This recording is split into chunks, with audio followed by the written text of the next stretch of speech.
Hello, my wonderful students. So if you're in my world history class, you already know I am having some internet issues. Specifically, it is being very, very slow. So I'm going to email out the video today instead of holding live class, just because with Blackboard, it's going to be super frustrating if we try and do that. So um, thank you for being here. I hope you guys are having a great week so far.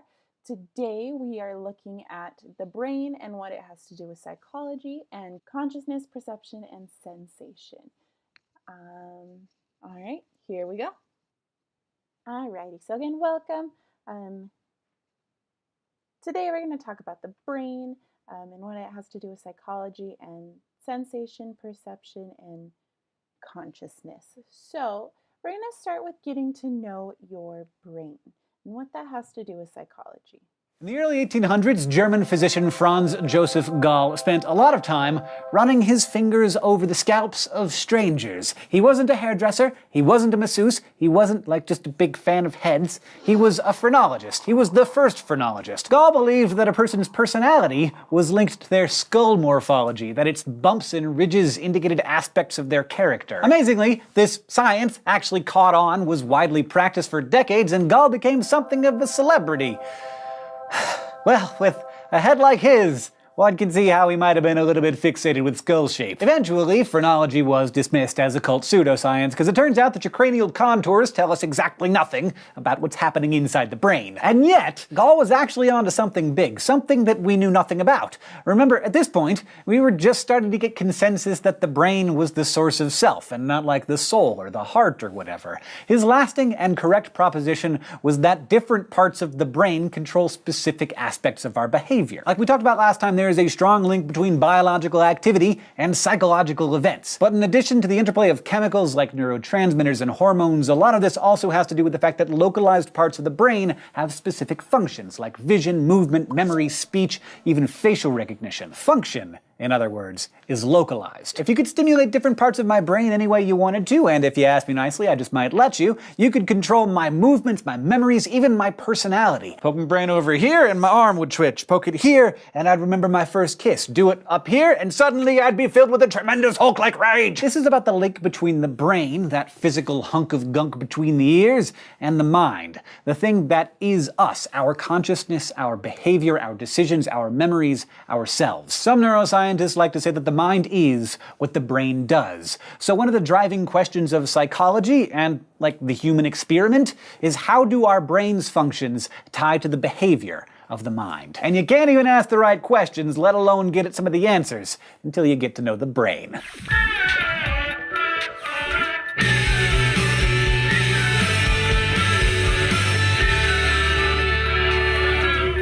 You might have a passing familiarity with your nervous system, like the brain bone's connected to the spinal cord bone, and the spinal cord bone's connected to the motor neuron bone. That's your central nervous system, and there aren't actually any bones. The central nervous system, or just CNS, is what makes your body's big decisions. This system is the command center, and if you mess with it, things are gonna get weird. There's also the peripheral nervous system, which is composed of scout-like sensory neurons that gather information and report it back to the central nervous system. But to get a handle on just how physical the roots of your mind and personality are, how concretely your nervous system makes you, let me tell you a story. The Curious Case of Phineas Gage. In 1848, a genial chap named Phineas Gage was working on the railroad, tamping gunpowder into a blasting hole with an iron rod when the gunpowder ignited. The resulting explosion caused the rod to shoot like a bullet up through his left cheek and out the top of his head. There's brain in between those two places, by the way. Amazingly, he stood up after the accident and walked over to a cart, described what had happened, and then they drove him back to his house, all while he was conscious. So the doctor came to examine him, and refused to believe that a rod had in fact passed through his head. Understandably. Until Phineas started coughing, and an amount of brain that the doctor described as a teacupful fell out of his head. And the doctor had to accept, indeed, what had happened. After a few months of convalescing, he was pretty much healed up and moving around like he used to. But some of his friends were saying that Phineas was no longer himself. Yes, he had his memories and mental abilities, and he walked and talked and looked the same, minus an eyeball, but whereas the old Phineas was mild-mannered and soft-spoken, the post-spike to the brain Phineas was surly and mean-spirited and vulgar. People started to describe him as no longer Gage. Phineas moved away from America, the scientific establishment lost contact with him, and 12 years later, after a series of seizures, he died at the age of 36. Phineas is a great, if extreme, example of how function is localized in the brain and how physical biological factors can be reflected in psychological ways. Of course, he's also an excellent example of how individual case studies are not particularly useful, especially since we have very little data on what Phineas was actually like before or even after his accident. Most accounts are from the months directly after the accident, and many of them conflict. It's completely possible that he continued to heal and lived his remaining years as a happy and productive citizen. Intro psychology texts often paint a pretty simple picture of Phineas, just so that we can have a clear example of the moment when physicians realized that messing with the brain was messing with the mind, but it is, of course, all much more complicated, and as Phineas was an actual real-life person, I feel like we should give him the nuance and mystery that he deserves. Now, you might have heard that we only use about 10% of our brains, and oh, if that were true, Phineas could lose a quarter of his and he'd be just fine. And if we could just harness the rest of that gray mush, we'd be able to mind read and levitate and get all Professor X. It's an exciting thought, as exciting as the idea that I can tell what kind of tea you like by feeling the bumps on your head.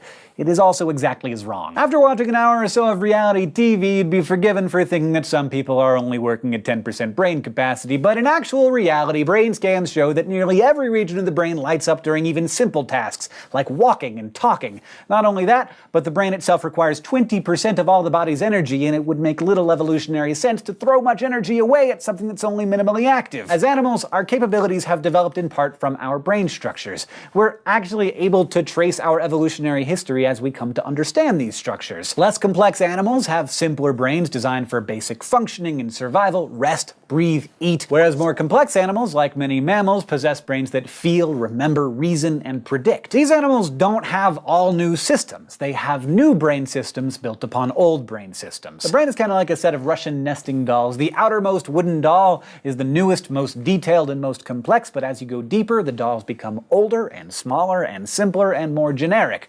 The innermost wooden doll is the oldest, most basic. It's like a fossil in your head. This inner core of the brain, sometimes called the old brain, still performs for us much as it did for our early evolutionary ancestors. It's anchored by the brainstem, the most ancient and central core of the brain where the spinal cord enters the skull. Above it, at the base of the skull, is the medulla. Here, old brain functions happen automatically without any conscious effort, the beating of hearts, the breathing of lungs, that sort of thing. The pons is perched on the medulla, and it helps coordinate movement. Above the pons, at the top of the brainstem, is the thalamus, a pair of egg-shaped structures that take in sensory information related to seeing, hearing, touching, and tasting. The reticular formation is a finger-shaped nerve network inside the brainstem that's essential for arousal, which isn't necessarily what you feel upon seeing a particularly nice-looking human, but instead refers to things like sleeping and walking and pain perception, other important functions. The baseball-sized cerebellum, or little brain, swells from the bottom of the brainstem and is responsible for nonverbal learning and memory, the perception of time, and modulating emotions. It controls voluntary movement, like your sweet dance moves, but it also gets impaired easily under the influence of alcohol,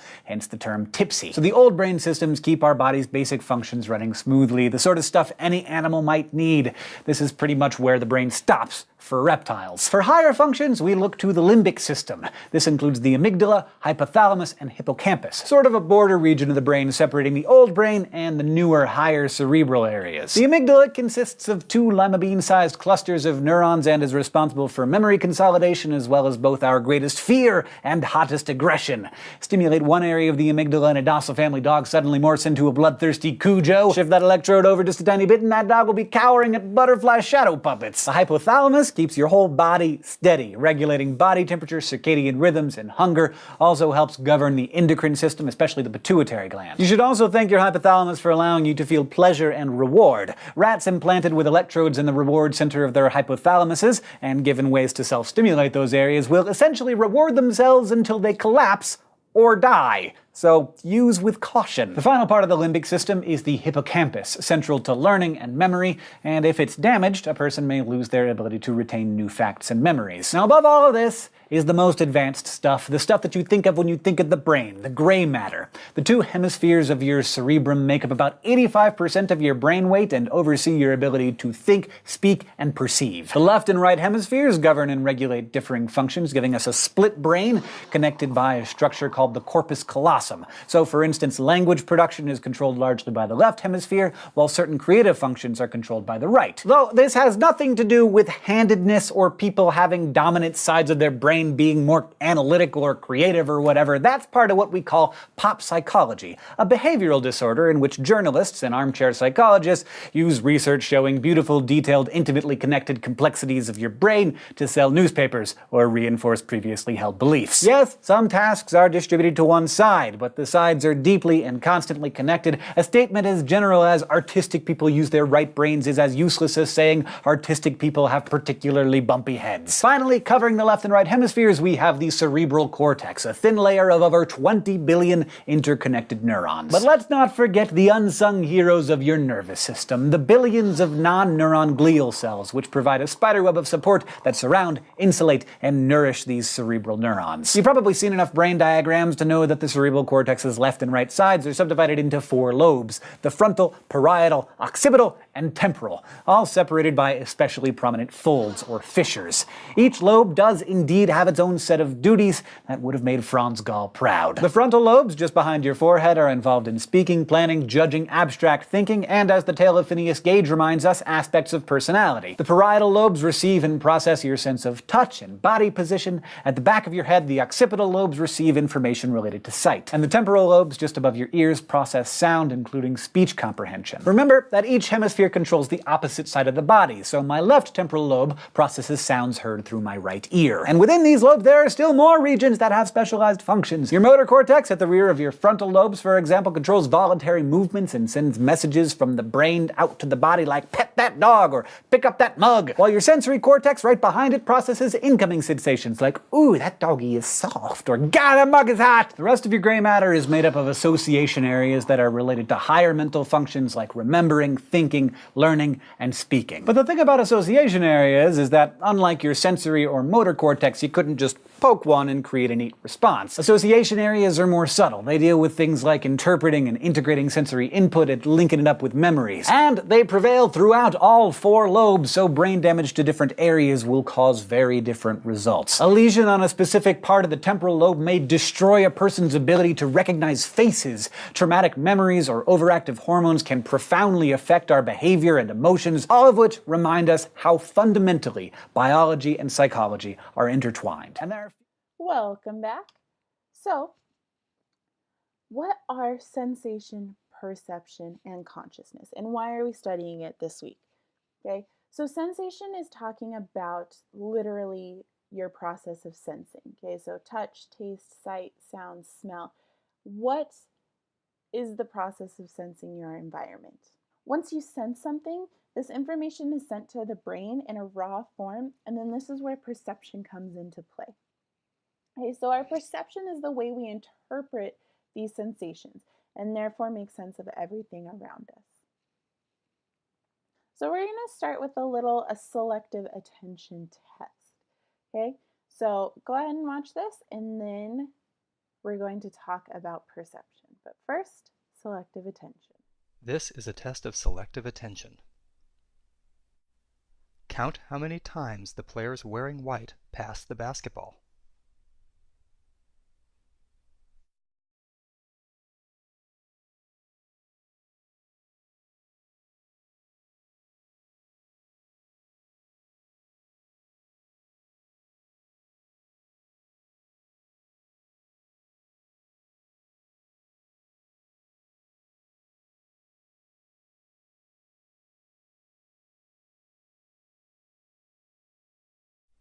How many passes did you count? The correct answer is 15 passes. But did you see the gorilla?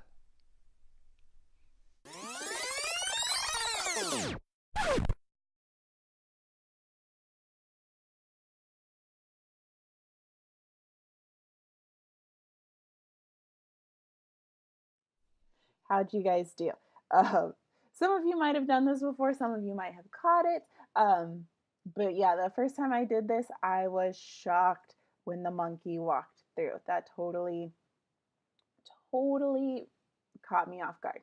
Okay, so our sensation there is so focused on one thing. Yes, we're taking in a lot of things visually, but our perception is what our attention is on Right? So we're going to talk a little bit more about perception and how optical illusions can trick our brain because that has to do with our perception of the world. So we're going to watch this video really quick and then we've got a couple multiple choice questions I'm going to ask you about after.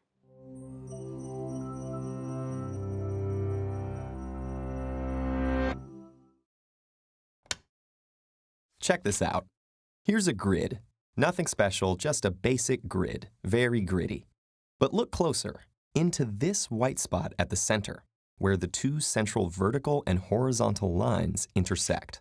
Look very closely. Notice anything funny about this spot? Yeah, nothing. But keep looking. Get weird and stare at it. Now, keeping your gaze fixed on this white spot, check what's happening in your peripheral vision. The other spots, are they still white? Or do they show weird flashes of gray?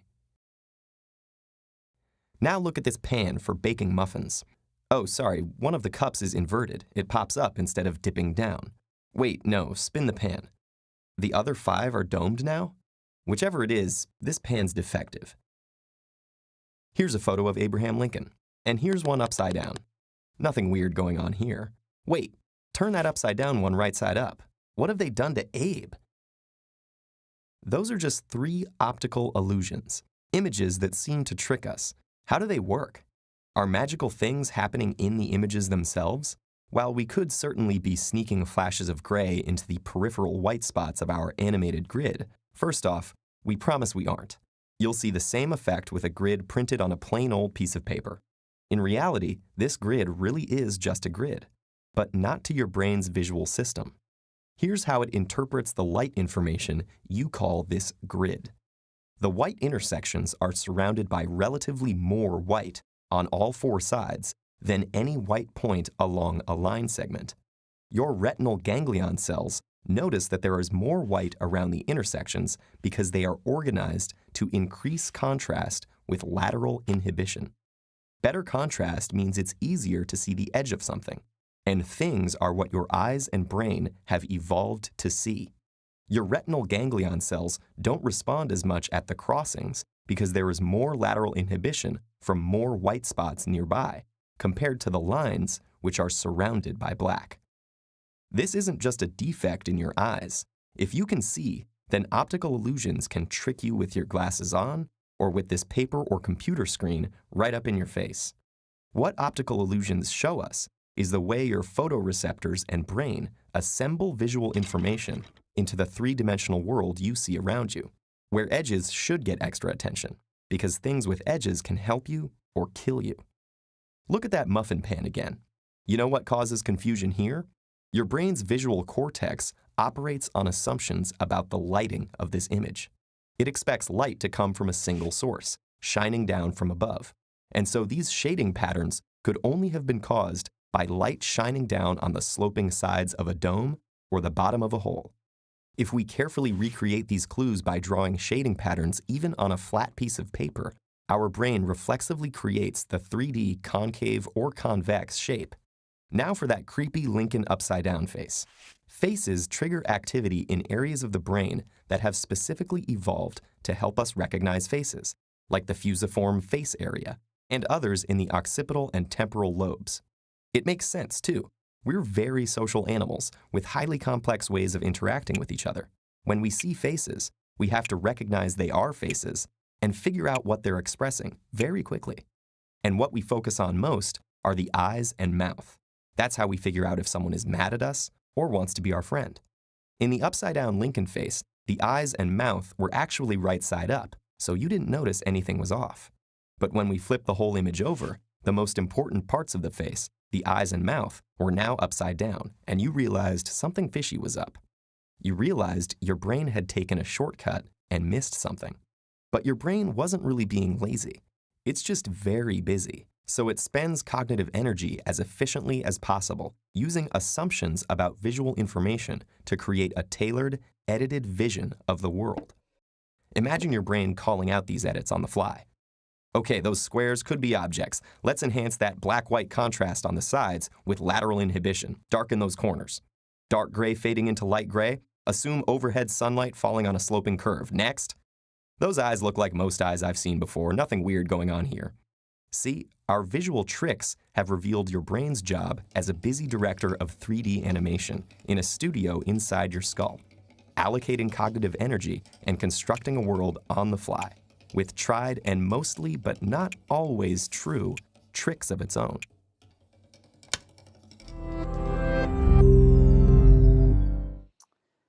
Welcome back. So, according to the video, which part of the face does our brain pay the most attention to? Is it A, the eyes and mouth, B, the eyes and ears, or C, the eyes and chin? Eyes and mouth. Right, and hopefully you're paying attention, right? This is going to be in your exit ticket. I'm giving you answers here. So hopefully you guys all get full points on the exit ticket. All right, if all of these assumptions sometimes lead to mistakes, for example, in the optical illusions from the videos, why do we make them? Why do we make these assumptions? Is it because it helps us see things faster? It helps us see things correctly? It helps us pay attention to what's important? Or all of the above? All of the above, right? So these assumptions, for the most part, help us, but then that's why optical illusions are so fun, because those are those times that it tricks us. Right. And then consciousness, that extra little bubble that we were talking about today. Consciousness refers to your individual awareness of your unique thoughts, memories, feelings, sensations, and environment. So it goes along with your perception, but it's also not just how you're perceiving things, but just your awareness of everything around you, things that have happened to you, thoughts, ideas, things like that. And part of understanding the consciousness, ironically, is understanding unconsciousness. So when you guys do your assignments this week, you're going to be looking at like the sleep cycle and all of that. So we're going to watch a little video about why do we dream. In the 3rd millennium BCE, Mesopotamian kings recorded and interpreted their dreams on wax tablets. 1,000 years later, ancient Egyptians wrote a dream book listing over 100 common dreams and their meanings. And in the years since, we haven't paused in our quest to understand why we dream. So, after a great deal of scientific research, technological advancement, and persistence, we still don't have any definite answers, but we have some interesting theories. We dream to fulfill our wishes. In the early 1900s, Sigmund Freud proposed that while all of our dreams, including our nightmares, are a collection of images from our daily conscious lives, they also have symbolic meanings, which relate to the fulfillment of our subconscious wishes. Freud theorized that everything we remember when we wake up from a dream is a symbolic representation of our unconscious primitive thoughts, urges, and desires. Freud believed that by analyzing those remembered elements, the unconscious content would be revealed to our conscious mind, and psychological issues stemming from its repression could be addressed and resolved. We dream to remember. To increase performance on certain mental tasks, sleep is good, but dreaming while sleeping is better. In 2010, researchers found that subjects were much better at getting through a complex 3D maze if they had napped and dreamed of the maze prior to their second attempt. In fact, they were up to 10 times better at it than those who only thought of the maze while awake between attempts, and those who napped but did not dream about the maze.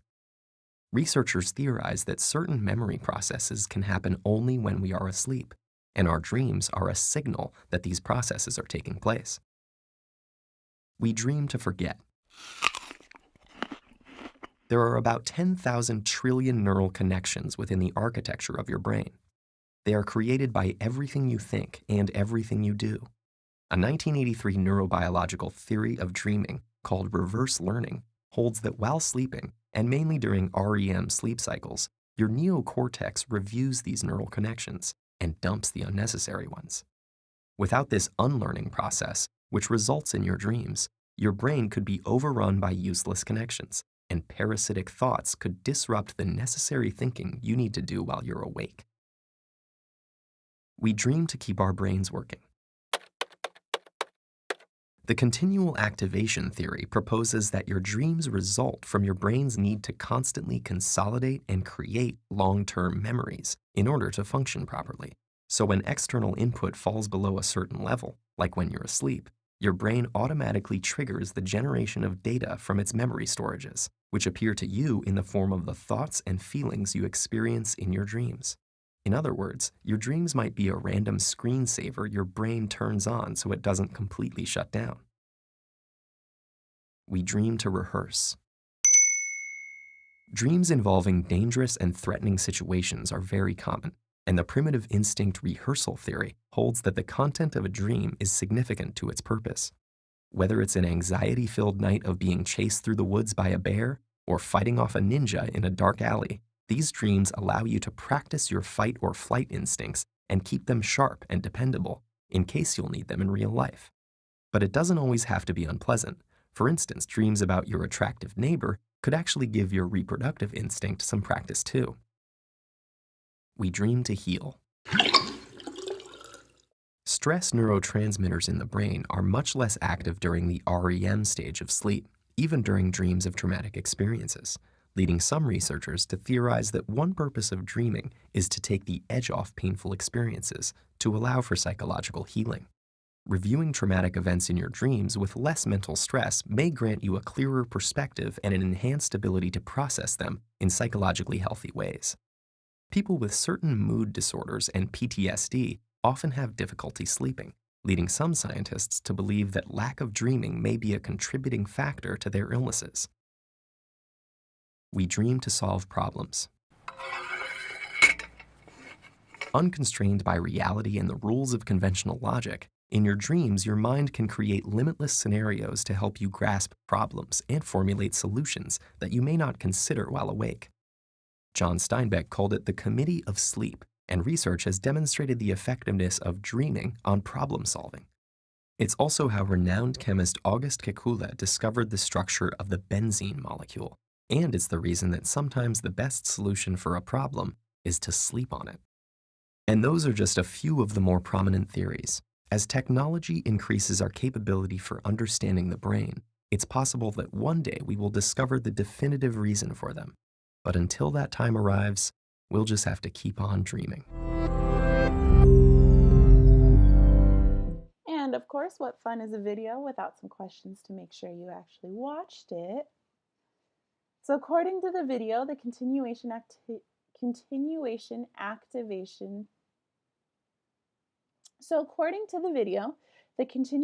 activation theory of dreams holds that you dream in order to keep your brain active when sensory input is low, figure out difficult problems from the day before, remember important things in the morning, or none of the above. So this theory says that it's to keep your brain active when sensory input is low, right? So the seeing, feeling, smelling, tasting, all of that's not happening. Okay, what about this? Keeping your fight or flight instincts sharp is one of the reasons we dream, according to which theory?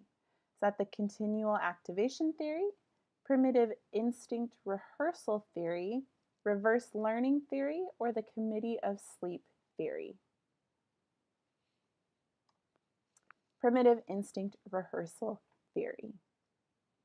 Nice. So, and this is the fun part and maybe the frustrating part of psychology is we have all these theories because there's so much we don't know and we don't understand. So we still get to look and explore and find out and decide what we think. So your assignments are going to be looking into that. So I told you guys we're doing the film class today because my internet connection was slow. Some of you tried to take the quiz on Tuesday and noticed it was giving you an error with the lockdown browser. That is a problem on my side. It's just being really silly and frustrating right now. So that quiz you guys don't need to worry about. You also had a quiz that you were supposed to do tomorrow. It's gonna give you the same issue. Do not do that. I've exempted you from both in the grade book. I'm working on fixing it so that those just don't even show up as assignments do. But again, some technical difficulties on my side. So your assignments for this week, you have your exit ticket due today. go back, watch the video. Those questions we talked about will be in there. I promise it's not a trick. Okay, and then you have your assignment 2-2 due on Saturday. If you have any questions, please let me know. Otherwise, I hope you guys have a great week and we will meet next week. Thank you.